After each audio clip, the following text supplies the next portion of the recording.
Наш регион присоединился к Международному ремесленному конгрессу в онлайн-формате. Такое масштабное событие проходит впервые. Открылась площадка 7 декабря в Москве. В течение недели представители творческих народных объединений будут демонстрировать свое мастерство и, конечно же, обмениваться опытом. Виктория Денисова подробнее.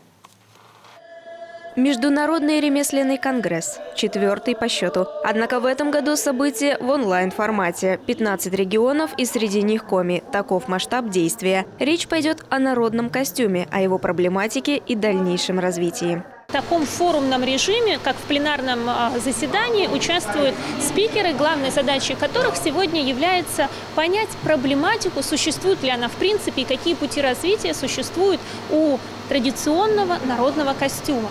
В Коми насчитывается более 5 сотен мастеров народных промыслов. Керамика, художественная обработка дерева и бересты и, конечно же, пошив этнических костюмов. Дом ремесел «Зарань» приехал в Сыктывкар из Сыктывдинского района. Говорят, на других посмотреть, да и себя показать. Для нас, конечно, впервые, и мы решили попробовать, почему бы нет, заявить о себе, рассказать о себе, потому что Сыктывдинский дом народных ремесел «Зарань», он единственный в республике, такого учреждения больше нет. И, наверное, с такой основной деятельностью по России тоже учреждений мало. А вот и представители Сысольского района. Местный музей истории и культуры и вовсе презентует собственную книгу о народном костюме. Тут же презентация усть-цилимского наряда сразу в 3 вариациях. Яркие ткани, обереги. Не забыли ни об одной детали.